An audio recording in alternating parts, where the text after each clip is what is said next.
একটা নতুন দিনের গল্প চলো তোমাদের সাথে শেয়ার করি।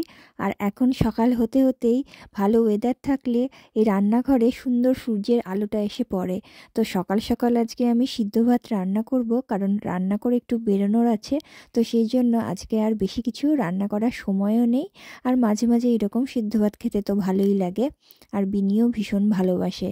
আর যে চালের প্যাকেটটা দেখালাম ওটা 1 কেজি চাল বাসমতি রাইস, ওটাই রোজকার খাওয়াতে ইউজ করি। এদিকে আমি মুসুর ডালটা একটু বেশি করেই নিয়েছি, তারপর নিয়েছি চাল। আর এই তো চাল ডাল মিশিয়ে একটু ধুয়ে তারপর বসিয়ে দেব। আর এই চাল আর ডালের মধ্যে আমি একটু আলু আর একটু গাজরও দিয়ে দিই, কারণ তাহলে একটুখানি সবজিও খাওয়া হবে। আর তার সাথে একটু নুন দিয়ে দিই, ব্যাস। আর পাতলা করতে চাইলে একটু বেশি জল দিই। আর আমার হাতে সবসময় পাতলা করতে গেলেও সেটা অনেক সময় ঘনই হয়ে যায়। এরপর আসি আর একটা অন্য কথায়, যেটার মধ্যে রান্না করছি। এটা আমার ভীষণ প্রিয় একটা বাসন, কারণ আমি বেশিরভাগই অ্যামাজন থেকে কিনেছিলাম, মানে ইন্ডিয়া থেকে জিনিসপত্র আনানোর সময়।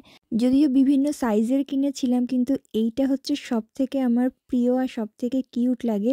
কারণ এইটা সবসময় ইউজ করার জন্য, যেমন 3 জনের ভাত করলাম বা ডাল করলাম, বা কখনো সার্ভ করার সময়ও এটার মধ্যে করে একটু ডাল সার্ভ করলাম। ভীষণ সুন্দর একটা কিউট সাইজ, আর দেখতেও ভীষণ সুন্দর। হ্যাঁ, এটাতে রান্না করা যায় না, কিন্তু ভাত বা ডাল সুন্দরভাবে হয়ে যায়। আর এদিকে আলু আর গাজরটা যতটা কুচি কুচি করে কাটা সম্ভব কেটে নিয়েছি, তাহলে তাড়াতাড়ি সিদ্ধ হয়ে যাবে। আর রান্নাঘরে এইরকম সকালবেলা উঠে সূর্যের আলো পড়লে এত ভালো লাগে, কারণ পুরো শীতকালটাই তো বিষণ্ণ, কোনো রোদের দেখা পাওয়া যায় না।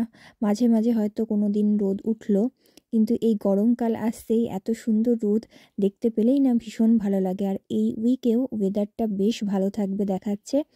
আর যাই হোক, এদিকে আমার রান্নাটাও প্রায় হয়ে এসেছে।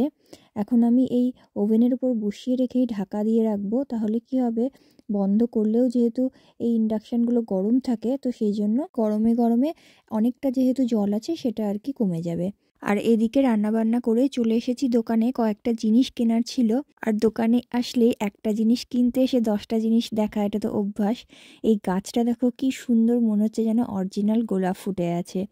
জিনিসপত্র তো অনেকই আছে, অনেক কিছু জিনিস দেখে মনে হয় নিয়ে নিই, কিন্তু তারপর ভাবি আবার ঘরবাড়ি চেঞ্জ করতে হবে, আবার জিনিসপত্র টানাটানি করা, তো এখন থাক, যেগুলো প্রয়োজনীয় জিনিস সেটাই নিই। আর ওদিকে এই টপটা দেখে পছন্দ হয়েছিল, সেটাও নিয়ে নিলাম। ওদিকে এই সিজারটা নিয়েছিলাম, কিন্তু আমি নেল সিজারই খুঁজছিলাম যেটাতে নেল কাটা যাবে, তো সেটা পেয়ে ওইটা চেঞ্জ করে এইটা নিলাম।